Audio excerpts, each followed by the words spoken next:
مجسم نور مجسم اے نور مجسم تیرے سوا اے نور مجسم تیرے سوا محبوب خدا کا کوئی نہیں عقل مندی کی دلیل ہے یا اب آگے کیا کہیں؟ فرمایا لآیات لقوم یعقلون، انسان غور کرے. اسی لیے ہم لوگ یہاں بہت شدت کے ساتھ ایک مسئلہ اٹھایا جاتا ہے اور ابھی بھی اٹھایا جا رہا ہے کہ وندے ماترم کہلایا جائے، یعنی اپنی زمین کی اس کا مطلب یہی ہوتا ہے کہ ہم اس کے سامنے اپنا سر جھکاتے ہیں اور عقیدت کے لیے جو عبادت کے اس کے الفاظ ہیں وہ تو ہم تو کسی کو معبود نہیں سمجھتے، ہم تو صرف ایک اللہ کے سامنے سر جھکاتے ہیں. اور اگر اللہ کے علاوہ کسی اور کو معبود سمجھ لیا اور عبادت کے لیے کوئی بھی کام جو عبادت کی لائن سے ہے کوئی بھی کام کسی اور کے لیے کر لیا، حتیٰ کہ ہمارے نزدیک سب سے زیادہ اہم دنیا میں حضرت نبی کریم صلی اللہ علیہ وسلم کی ذات مقدسہ ہے، اگر ان کے لیے بھی ہم نے کوئی وہ کام جو اللہ کے لیے کیا جاتا ہے تو ہم دائرہ اسلام سے نکل جائیں گے، مسلمان ہی باقی نہیں رہیں گے. اسلام کا تو مطلب ہی یہی ہے کہ صرف ایک اللہ کی عبادت کریں.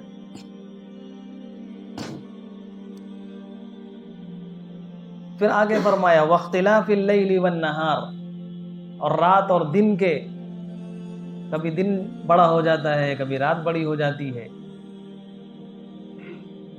کبھی دن کے اندر گرمی پیدا ہو جاتی ہے کبھی ٹھنڈ پیدا ہو جاتی ہے. یہ رات اور دن کو جو بدل رہے ہیں پلٹ رہے ہیں، کون ہے پلٹ رہے ہیں؟ اللہ ہے.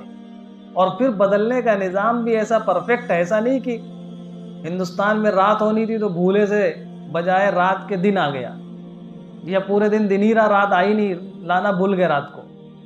کچھ نہیں، جب سے نظام بنا ہے، جیسا نظام بنا ہے اسی انداز سے مستقل چل رہا ہے. کون چلا رہا ہے؟ سائنس میں بھی جو لوگ لگے ہوئے ہیں، جو سائنٹسٹ ہیں، جو کہتے ہیں کوئی نہیں سب اپنے آپ چل رہا ہے، وہ بھی اگر غور و فکر کریں اپنے آپ کب تک کوئی چیز چلے گی؟ دنیا کی کوئی چیز، ایک رائے، ایک ذرا سی چیز اپنے آپ نہیں چل سکتی. اتنا بڑا نظام وہ پورا اپنے آپ چل رہا ہے، روزانہ رات اسی وقت میں آ رہی ہے. لوگوں نے ہزار سال کے کیلنڈر بنا دیے کہ آئندہ کب تک کیا ہوگا. یعنی اتنا پرفیکٹ نظام ہے دنیا کا، یہ پورا کس نے بنایا ہے؟ یہ ایک چھوٹا سا پنکھا چل رہا ہے، یہ اپنے آپ چل رہا ہے. جب اس کا کوئی چلانے والا ہے تو پوری کائنات اپنے آپ کیسے چل سکتی؟ کون ہے جو چلا رہا ہے؟ تو جب کوئی چلا رہا ہے اس پہ غور کرے گا تو آخری میں جا کر وہیں پہنچے گا کہ وہ چلانے والا اللہ ہے، کوئی اور نہیں چلا رہا ہے. واختلاف اللیل والنہار والفلک التي تجری فی البحر بما ينفع الناس. وہ لوگ اپنی آنکھوں سے دیکھتے تھے کہ سمندروں میں بڑی بڑی کشتیاں چلتی ہیں، اور اب تو ماشاءاللہ کتنے ٹنوں وزنی جہاز پانی میں چل رہے ہیں، ایک سے ادھر سے سامان لے جا کر ادھر جا رہے ہیں. پھر فرمایا بما ينفع الناس، یعنی جو لوگوں کے نفع کی چیزیں ہوتی ہیں. اس میں جتنے قسم کے جہاز پانی کے اب تک بنے ہیں یا قیامت تک بنیں گے سب داخل ہو گئے. یہ کون چلا رہا ہے؟ پانی کے اندر آپ ایک سوئی چھوڑ دیں تو وہ فوراً نیچے چلی جائے گی.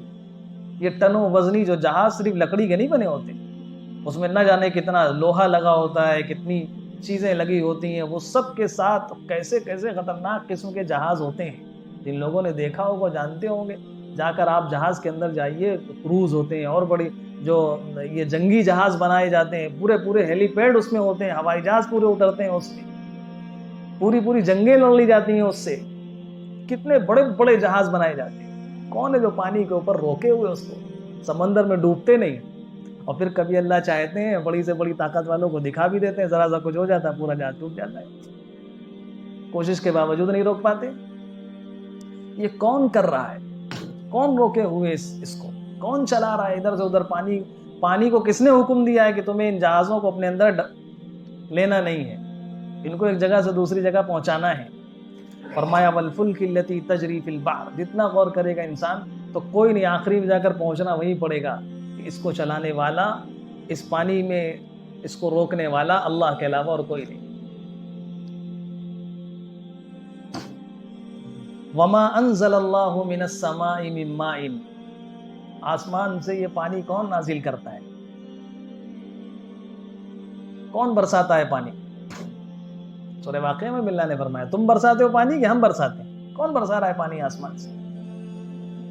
کہیں گے بھائی بادلوں کو یہ سمندر سے بخارات بنتے ہیں، وہ اڑتے ہیں، بادل بن جاتے ہیں، اس لیے پانی برستا ہے۔ تو سمندروں میں بخارات کون پیدا کرتا ہے؟ چلیے اس کی بھی کوئی سائنٹیفک توجہ کر دی جائے تو ان سمندروں ہی کو کس نے بنایا؟ سمندر میں پانی کس نے بنایا؟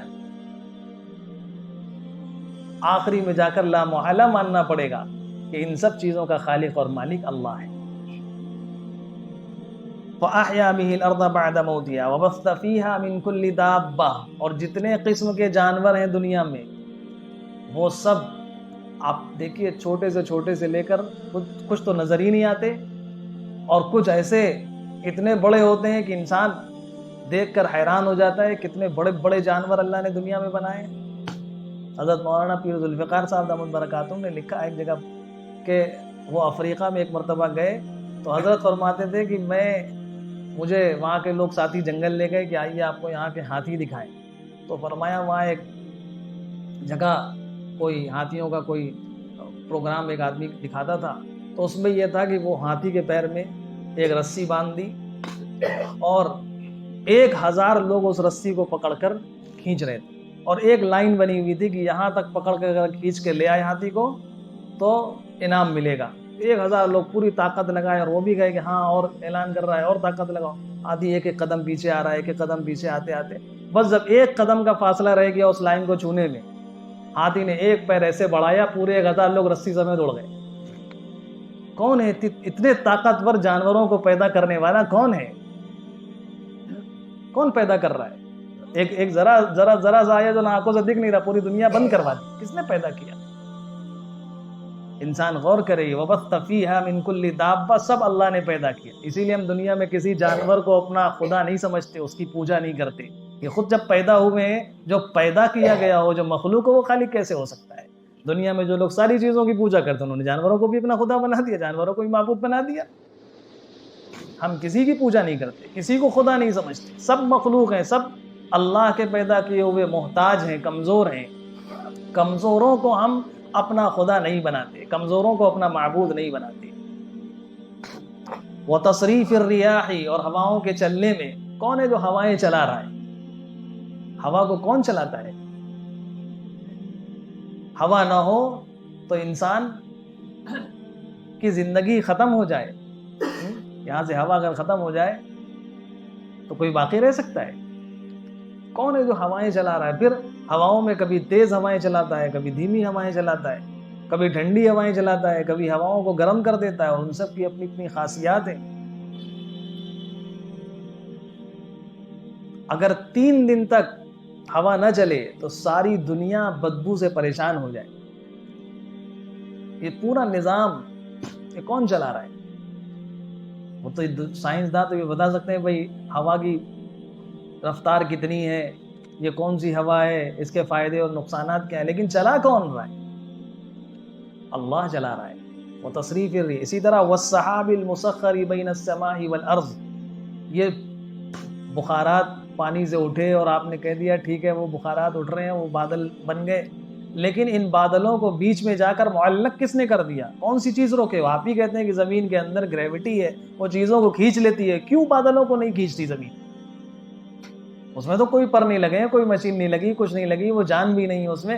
کون چیز ہے جو بادلوں کو آسمان اور زمین کے بیچ میں معلق کیے ہوئے؟ آپ کبھی ہوائی جہاز میں جائیں، آپ اوپر چلے جائیں، نیچے پورے آپ کو آسمان ایسے لگے کہ پہاڑ ہیں۔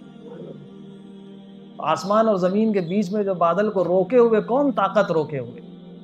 یہ چیزیں ایسی ہیں اللہ تعالیٰ نے اتنی آسان، یہ بہت بڑا سے بڑا کوئی سائنسداں ہو، وہ اپنی عقل کے اعتبار سے اس پہ غور و فکر کرے، اس کو اس کی دلیلیں مل جائیں گی، اور کوئی ایک عام انسان ہو جس کے پاس کوئی زیادہ علم نہ ہو، کہیں پڑھا لکھا نہ ہو، وہ اپنی آنکھوں سے دیکھے گا تو دیکھ کر سمجھ جائے گا کہ نہیں یہ سب چیزیں تو اللہ بنا رہے۔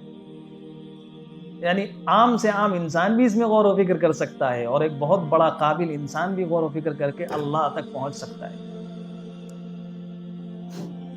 وَتَصْرِيفِ الرِّيَاحِ وَالسَّحَابِ الْمُسَخَّرِ بَيْنَ السَّمَاءِ وَالْأَرْضِ لَآيَاتٍ لِقَوْمٍ يَعْقِلُونَ، اس میں نشانیاں ہیں یہ آیات ہیں عقل والوں کے لیے۔ اللہ تعالیٰ نے سورہ آل عمران میں فرمایا، اور عجیب حسن اتفاق ہے کہ یہ 19واں رکوع ختم ہوا اور 20واں رکوع شروع ہو رہا ہے۔ 20ویں رکوع کی شروعات کی سب سے پہلی آیت ہے، اس میں بھی ہے اِنَّ فِی اخْتِلَافِ اللَّیْلِ وَالنَّہَارِ، اور سورہ آل عمران کا بھی 20واں رکوع جہاں سے شروع ہو رہا ہے وہاں بھی سیم یہی آیت ہے، بس تھوڑا سا فرق ہے، اس میں اتنی نشانیاں نہیں ہیں، لیکن ابتدا وہیں سے اِنَّ فِی خَلْقِ السَّمَاوَاتِ وَالْأَرْضِ وَاخْتِلَافِ اللَّیْلِ وَالنَّہَارِ لَآیَاتٍ لِأُولِي الْأَلْبَابِ، عقل والوں کے لیے نشانیاں ہیں اس میں، اولو الالباب کے لیے نشانیاں ہیں اس میں۔